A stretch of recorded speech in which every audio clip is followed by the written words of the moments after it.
Hello, welcome to another episode of Talking About Rock. I'm Rob Edwards. Before we get today's guest, let's check in with Gerry Schmidt in Nashville to see how they're keeping the torch alive there. Hey, Rob, how are you? Good. Hey, we got a Thin Lizzy on St. Patrick's Day on Thursday. It's the guys from the Ace Frehley Band, Phil and Jeremy, and Greg Mangus is singing lead from Rock United, and Paul Simmons is going to be on drums from Light in the Black. Some of our favorites here in Nashville are coming together to form a local supergroup, so to speak, on St. Patrick's Day and doing the music of Thin Lizzy. So that should be great. And I have to mention that a bunch of ladies are getting on Wednesday night to do a benefit for the YWCA of Middle Tennessee. It's called Women to the Front, a night of empowerment benefiting the YWCA of Middle Tennessee. And our friend Tanya Leanne from Lydia's Castle is performing that night. And we're going to be talking to Lydia's Castle next week on Talking About Rock. So I'm looking forward to seeing that show. And speaking of front women in local rock bands, we have one from Buffalo, New York today. Yep, today we have with us an explosive rock band from Buffalo, New York that formed in 2012. They quickly worked to become one of upstate New York's premier cover bands. And as fate would have it, they attracted the owner of GCR Studios, Robby Takac, from Buffalo's own Goo Goo Dolls, to record their debut EP, Wait. They would then go to follow up with their debut album, Turning to Ashes, and their latest release, Between the Lines.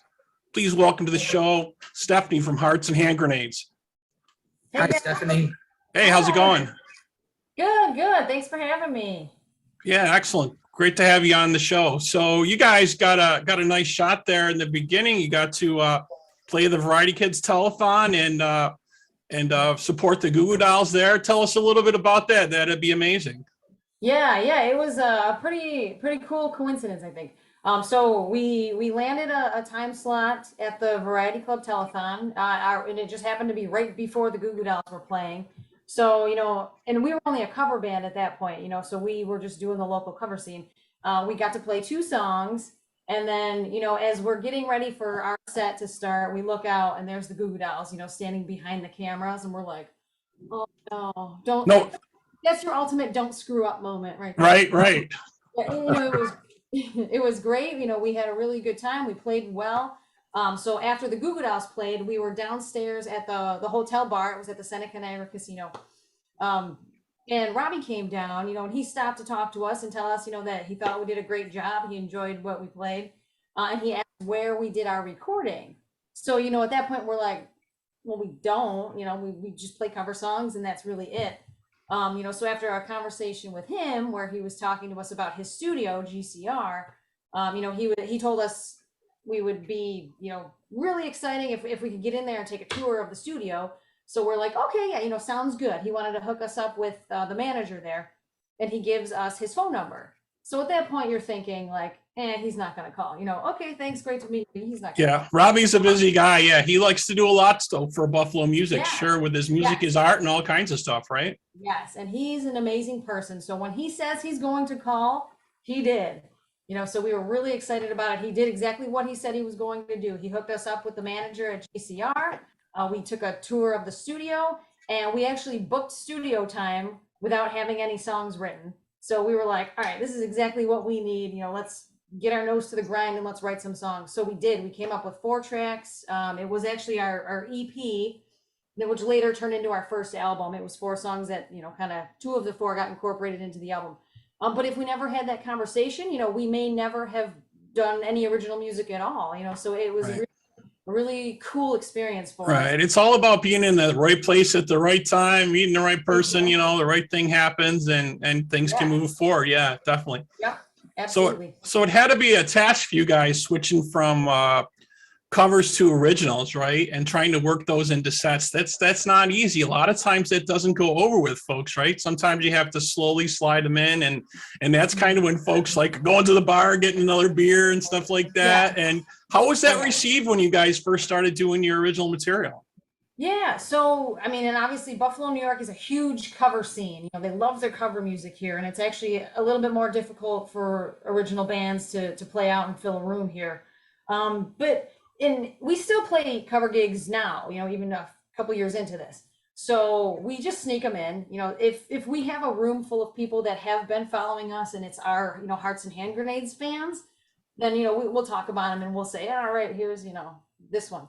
But normally we don't say anything at all. We just sneak them in, and that's how you really gauge, like, you know, is this song a keeper? Is, you know, is it something that's going back to the drawing board? So it's a fun outlet to say we're playing a cover gig, and then we're going to sneak in maybe something that we're working on just to see what the response is. You know, so it's a neat dynamic, I guess. You know, if nothing else, it's fun that we have the opportunity to do that. Right, right. And then you returned to GCR Studios, and I think Robbie hooked you up with Justin Rose to do Turning to Ashes, Yes. right? Oh yeah, Justin's awesome. He's a very, very skilled sound engineer, and he makes the process so easy. It was so comfortable to work with him. Right. So being that it was like the first couple times in this studio, he probably really could show you, you know, maybe how you want to arrange things, or how maybe you could get different sounds out of your instruments or things like that, or, you know, different mixing techniques and things like that. I know it's always interesting. We had a producer on the show, and he kind of gave us a little behind the scenes of some of the stuff that he does to help musicians kind of bring out some stuff that they wouldn't normally think about. You know, did you get that Absolutely. experience in the studio with them? Yeah. Some stuff, so I was like, hey, yeah, that's great. We didn't even think of that. Yeah, we absolutely did, because at that time none of us had ever done this before. You know, we hadn't been in a studio recording because we had never done original music. But Justin made it really easy, and sometimes, you know, you hear that that's one of the most stressful processes for a musician, is to go into the studio and figure out what you want your sound to be. But he has a way of just, I don't want to say dumbing it down, but when you don't really know what Right. specific, Right. It can be intimidating, right? yeah, absolutely. But no, he was really casual, really fun, and he made the experience just very enjoyable. So we got to learn about some of the equipment, you know, the huge master board, and like, so it was really fun. Cool, cool. Excellent, excellent. Yeah.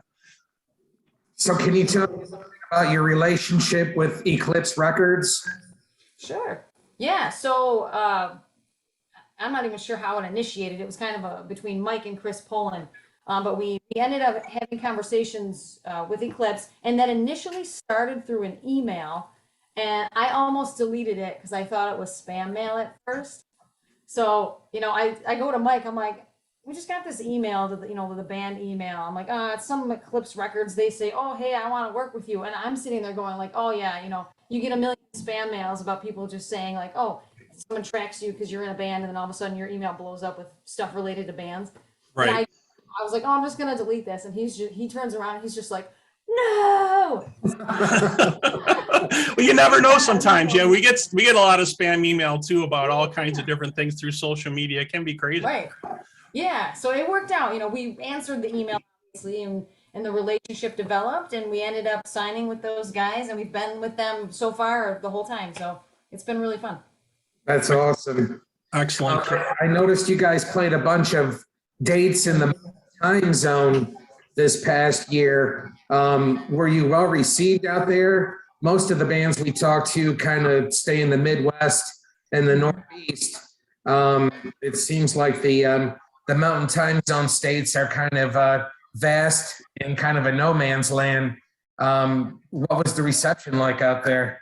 Yeah, I mean, it was kind of different. Well, it was definitely different in the Midwest versus that Southwest area. Yeah, the Midwest was really into the rock music. They just seemed like they love music there. So I almost feel like we could have played anything and they would have been, you know, all about it. Getting over to some of the other states, it was hit or miss. You know, some states that, you know, they had never heard of you. So if we got like a head bop from the crowd, we're like, okay, it's something. But then we went to Colorado Springs. That I think is by far my favorite place to play. The studio, or the gig, was Sunshine Studios. You know, the room was packed, and it was just, they were so into just music, and everybody was just so grateful at the time because, you know, with COVID shutting a lot of things down, we were still really happy that we were able to get out there and just play anyway. You know, so, and you could just tell that that whole crowd of people, they were just as grateful to be out listening in a group setting like that as we were to be playing. And it was just just an intimate experience. You know, so we felt very connected to that place. It was really, really an exciting time for us. Yeah, it's definitely all about the live experience, and it's so great to see people are coming back to that, you know, and realizing, you know, they need to go out and check out these bands and support the different bands that are out there if they want to continue to see that and like keep the torch alive. That's what we say here. So let's take a quick pause here. We're going to play the video for Turning to Ashes from you folks from the debut on Talking About Rock. Sounds good.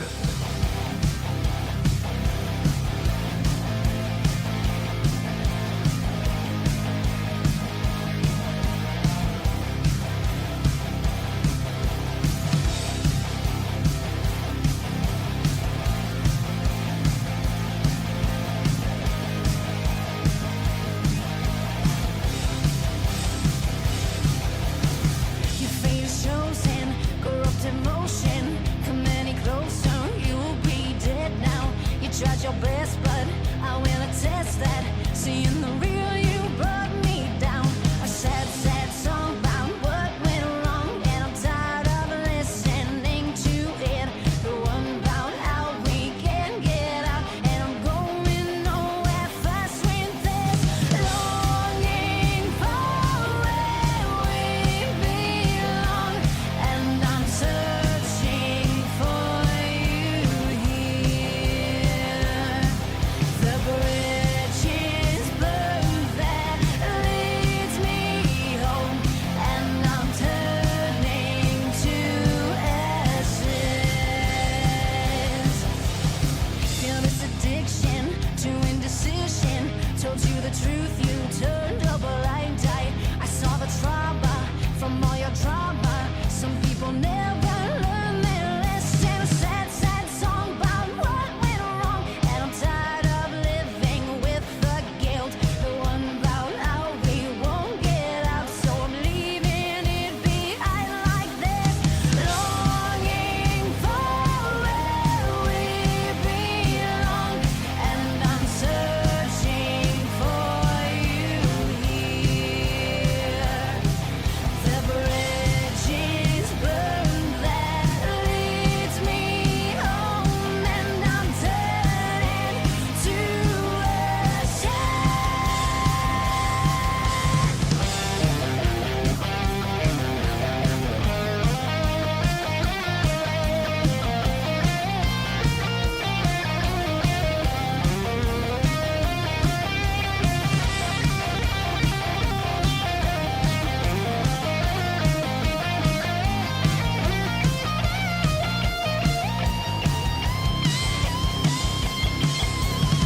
Longing for where we belong, and I'm searching for you here. That bridge is burned that leads me home, and I'm turning to ashes. Longing for where we belong, and I'm searching for you here. The bridge is burned that leads me home, and I'm turning to ashes. I'm turning to ashes. I am turning to ashes. Oh, I'm turning to ashes. I am turning to ashes.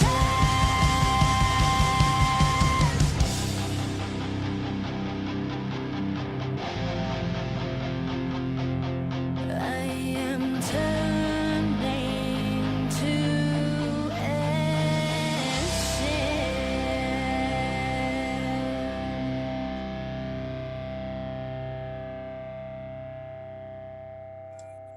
Okay, we're back here on Talking About Rock with Stephanie from Hearts and Hand Grenades. Just checked out the video for Turning to Ashes. So how was the debut received? Did you guys still continue to do covers and originals, or did you start really pushing the original material?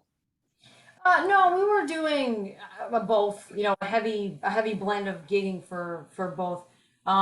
The debut was awesome. The only downside to it was that we released it when really there was no live gigs available, so that was right in January of 21, and it was hard to promote it the way that you normally would. Normally you'd want to get out, set up your shows, travel, and we couldn't do any of that. So at that time we were more focused on writing than we were necessarily on trying to squeeze a gig out here and there, because New York State was pretty locked down for a while. But I think because of that, we were able to just keep working, and that's really why we ended up with the 2 albums basically in the same year.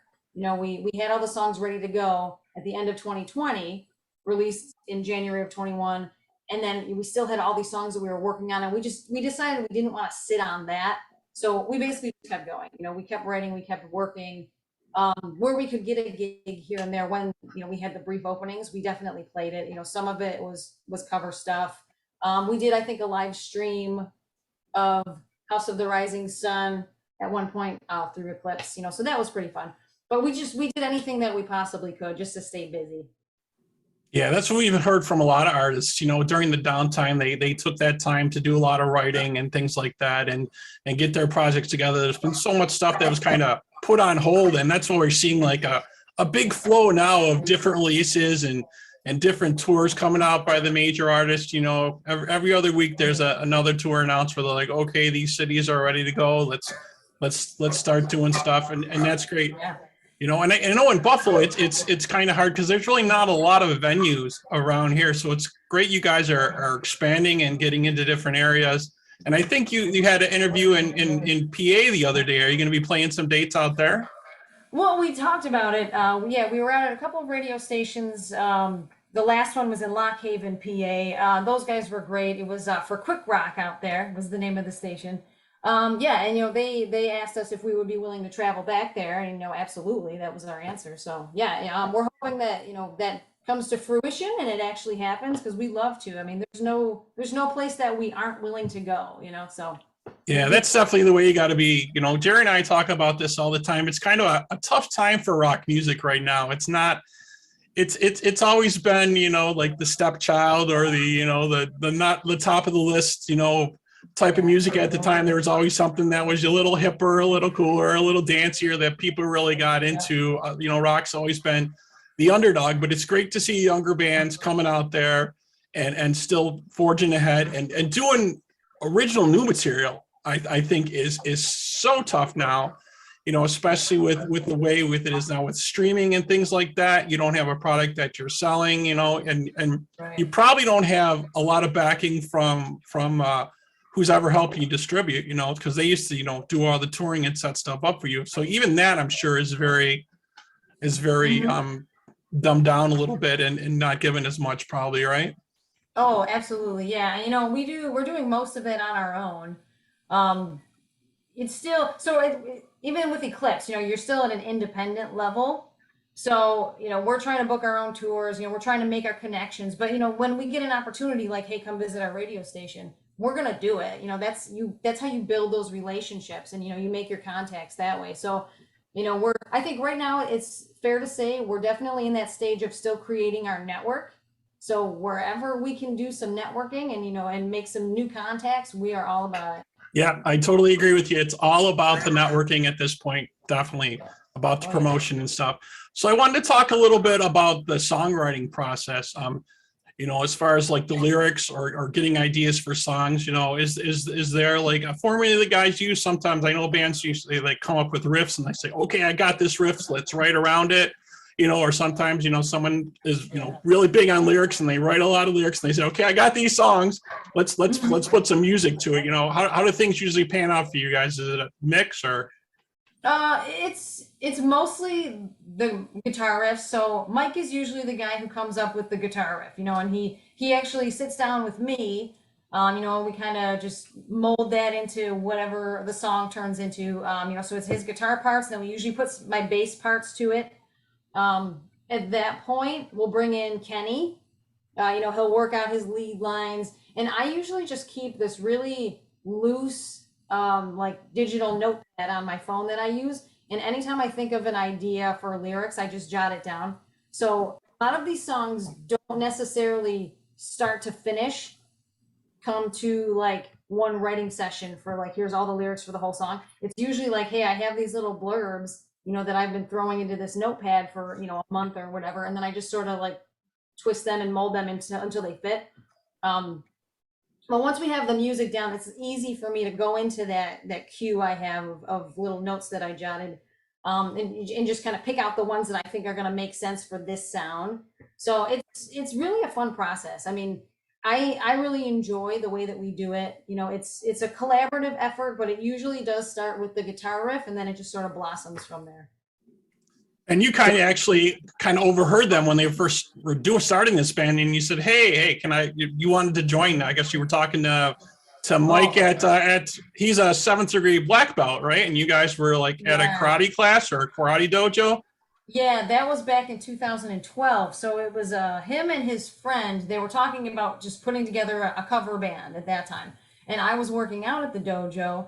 And, you know, we're doing a warm-up jog. So everybody's running in a circle. So as I'm running by these guys in the circle, because, you know, of course, they're standing off, you know, to the side. All I hear is, you know, nothing. We're talking about this band. And then they go back around. We need a bass player. I'm like, guys, I play bass. And then I come back around. And they're like, no, you don't. You know, and it was a hilarious conversation. But that's really how it started, you know. And then that's how I met Mike. And that's really how, you know, the music came to be, you know, just because I chimed in and butted in on their conversation. Right, being in the right place at the right time again. Yep, yeah, definitely. It's worked out. Exactly. So your next release, you guys put together with Between the Lines. I really enjoyed that. I was checking all your stuff out today and listening to that. Now it sounds like a little more polished, and you took a little bit more time with that one. Yeah, you know, I think you can hear the growth from the first album to the second album. But, you know, like I said before, we never stopped writing. And I think we did have more time just because of COVID to just focus on each track individually because there was nothing else to do, you know, which worked out in our favor. But I agree with you there. Like we all felt a little bit better about the second album too. You know, we all, I think, had a better experience going into the studio now because we sort of knew what to expect, where the first time we were just winging it, you know, really. But yeah, it was an easier flow, I guess, going from the first one to the second one. Yeah, you can definitely tell the earlier one's a little bit more raw. And you can usually hear that with a lot of bands, you know. Motley Crue's first album, you know, for example, very raw, you know, definitely you can see how that changed to the newer albums and stuff like that. But I wanted to take a quick pause here, and then we'll play the video for Between the Lines here and have folks check that out here on Talking About Rock.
Okay, we're back here on Talking About Rock with Stephanie from Hearts and Hand Grenades. Just checked out the video for Between the Lines.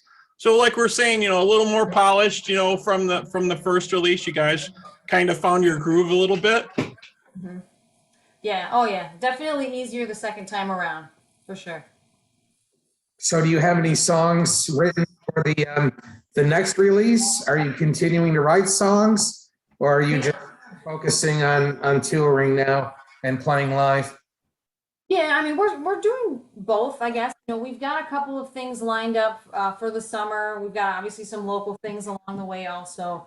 We're working on a UK tour in October, which would be awesome.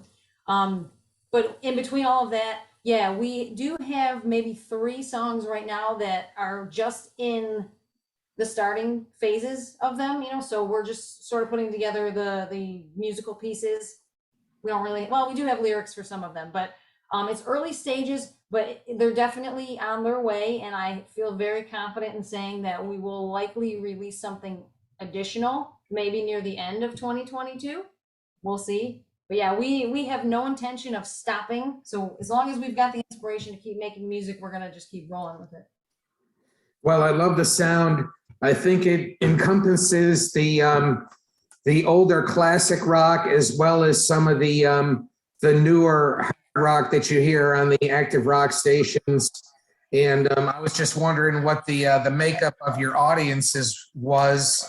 Do you find that it's mostly older people like Rob and I coming out to the shows, or do you find that you're getting quite a bit of the 20-somethings coming out to see you perform?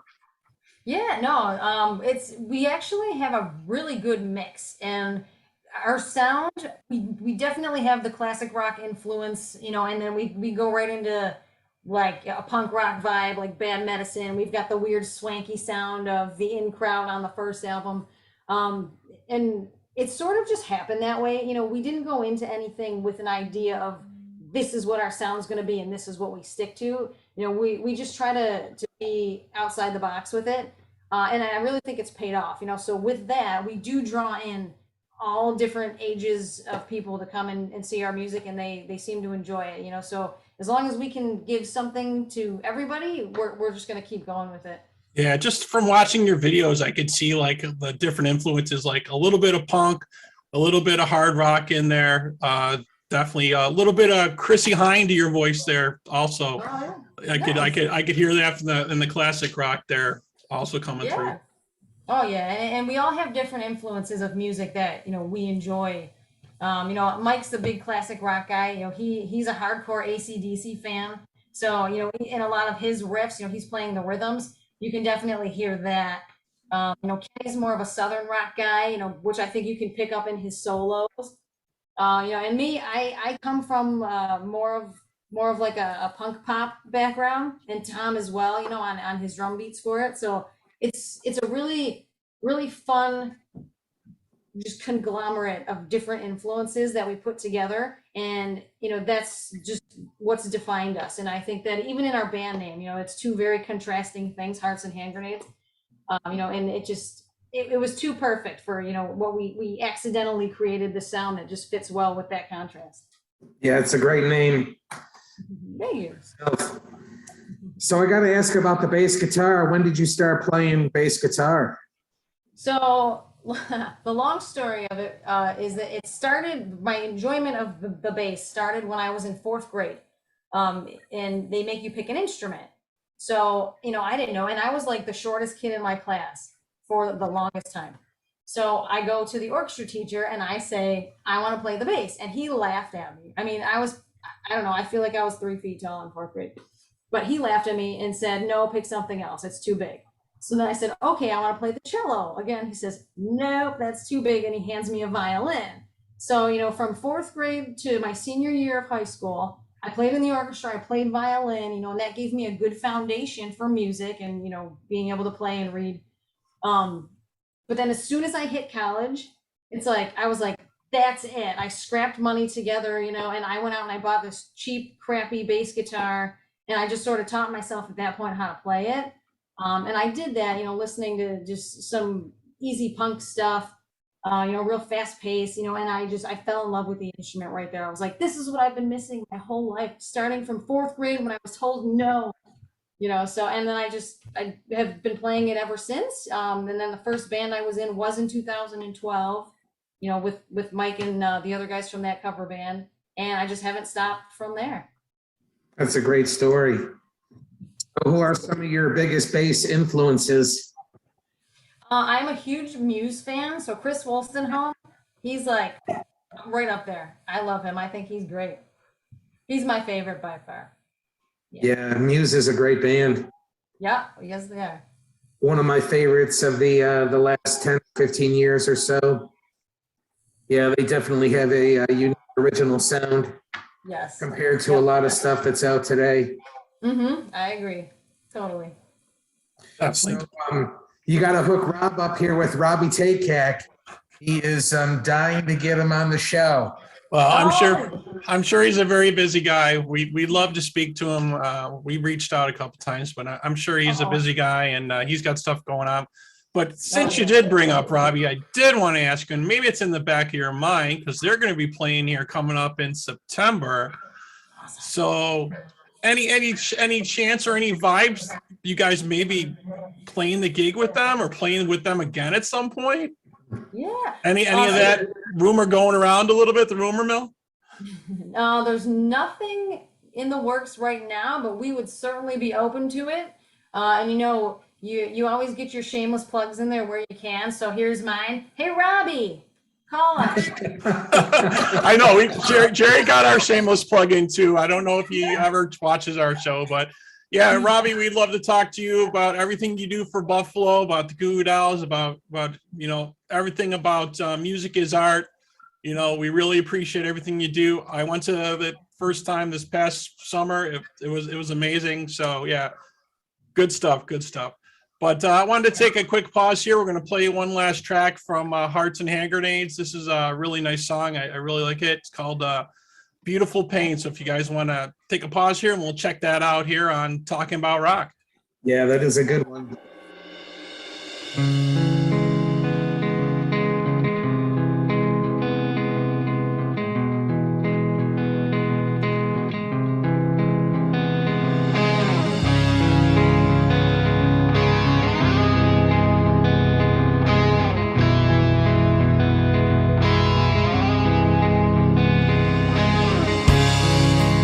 Uncommon ground, this hollow dimension, perpetual sound, this static connection. It's too late to save me, it's too late to blame me.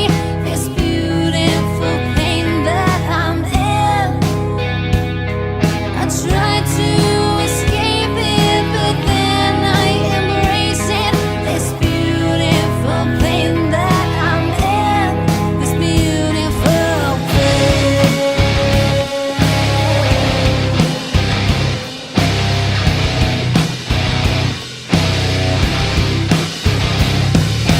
Wish on me, I wish I might love from what I see tonight. Feeling strange or feeling right, never left my future bright. Don't bet on wishes, work with precision. There's everything to get from beautiful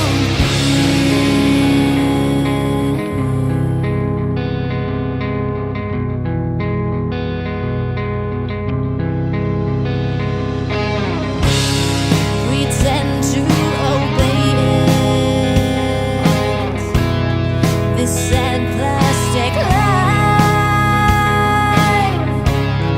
to charm and portray it. The wrong kind of spite. It's too soon to make me, it's too soon to break me. This beautiful pain that I'm in, I just can't erase it, I just can't replace it. This beautiful pain that I'm in, this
Okay, we're back here on Talking About Rock with Stephanie from Hearts and Hand Grenades.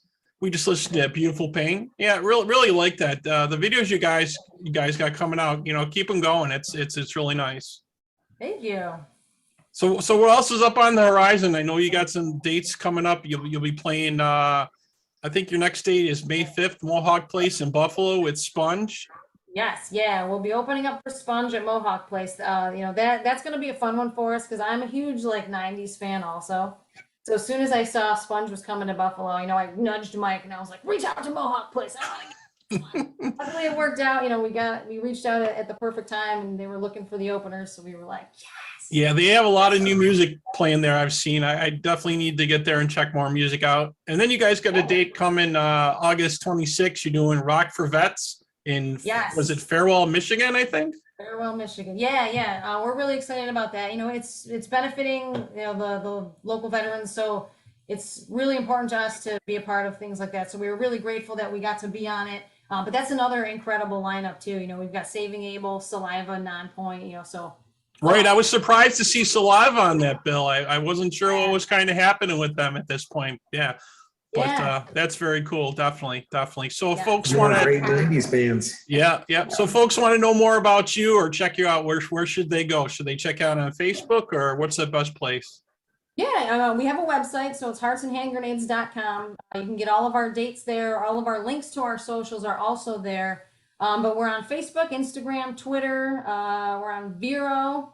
I'm going to be honest and tell you that I'm not sure even how to use that one yet because it's very honest. I don't think I know that one. Yeah, that's a new one. That's a new one on us too. We're still trying to figure out if we want to do TikTok or not. So we're on TikTok also, but again, I'm not good at TikTok either. Yeah, we're trying to figure that out. And you guys are going to be on season 3, episode 16 of Band Together Buffalo too, coming up.